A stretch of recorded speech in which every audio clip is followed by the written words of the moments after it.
Bueno, porque como cualquier otro espacio, cuando tú tienes un fenómeno como la violencia de género, que busca ponernos en un rol muy particular social, la sociedad le da un valor menor a lo femenino y a las mujeres, y entonces cuando tú buscas y encuentras un nuevo espacio, esta vez facilitado por la tecnología, tienes un nuevo espacio para ejercer las violencias, ¿no? Entonces, ese potencial democratizador ahora lo hemos convertido en pues un espacio en el que perpetradores ahora pueden ejercer un tipo de violencia que llega a tu casa porque ahora estamos conectadas constantemente a nuestros celulares, a nuestros computadores, entonces es un nuevo espacio. ¿Y por qué es difícil luchar? Porque simplemente tiene unas características, la violencia de género que sucede facilitada por la tecnología, tiene unas características muy particulares que el Estado y que también los movimientos no sabemos aún cómo abordar, ¿no? Tienes una alta viralidad, tienes un tema relacionado con que los perpetradores pueden ser anónimos o que pueden ser múltiples, tienes un tema también relacionado, como para finalizar, en una característica de la violencia que es realmente que nunca se va, ¿no? Y entonces aún no sabemos cómo abordar este pedazo que tiene que ver con las consecuencias y la forma que toma la violencia digital, porque una vez está afuera, ¿no? Está en nuestros dispositivos y es muy difícil volverla a recoger. Entonces te diría, por ahora, tiene unas características muy particulares que hasta ahora estamos mirando cómo las abordamos. Ahora, en este contexto de múltiples violencias contra la mujer, es común que cuando hablamos de violencia contra las mujeres, quizá la reduzcamos solo al plano físico, es decir, a los daños físicos. ¿Por qué, según su análisis, esto es un grave error? ¿Y de qué tamaño es la violencia ejercida en el mundo digital? Bueno, es un gran error porque ya nos ha pasado antes con otras formas de violencia, ¿no?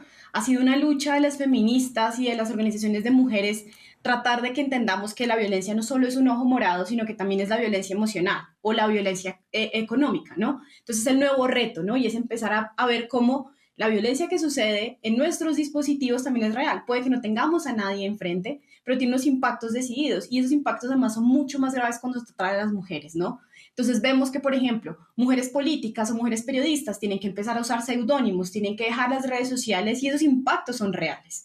Y lo que nosotros vemos cuando una mujer hace una denuncia de este tipo de violencia es que las autoridades lo desestiman, ¿no? Dice, bueno, esto te pasa por estar en redes sociales, eso te pasa por ser una mujer pública, cierra cuentas, bloquea números, ¿no? Y esa es la forma de abordar que disminuye por completo el impacto que tiene en la vida, ¿no? El impacto que puede tener, que puede llevar a una desescolarización de una niña, cuando estamos hablando de niñas o adolescentes, Sí. o el impacto que puede llevar en tu desempeño laboral, ¿no? Entonces, un poco como ese es el tema relacionado con el desconocimiento y la desestimación muy clara, porque claro, no tienes de frente a tu perpetrador, lo tienes a través de una pantalla y eso hace que sea más difícil de entender en sus consecuencias y en sus dimensiones.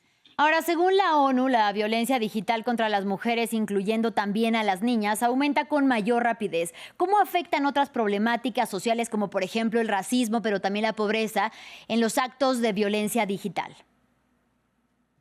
Claro, es que el fenómeno de la violencia de género no puede desconocer que hay otras estructuras que también afectan en nuestras realidades, ¿no? Entonces tenemos una dimensión que es esta discriminación por razones de género, pero tenemos otras tantas discriminaciones que se van sumando y que pueden hacer mucho más grave un hecho de violencia, ¿no? Entonces tenemos la clase o la condición socioeconómica, tenemos los temas de raza, los temas de etnia y todos esos, o los temas de discapacidad, ¿no? Entonces todos estos temas hacen que algunas mujeres sean mucho más vulnerables que otras y no solo vulnerables respecto a la violencia, sino también vulnerables, que esto nos preocupa un montón, respecto de la atención que van a recibir, ¿no? Las autoridades reciben distinto a distintas mujeres y eso no se puede olvidar. Diría por ahora eso, en relación con las distintas discriminaciones que se pueden sumar y que hacen como necesario un enfoque interseccional cuando se aborda la violencia digital.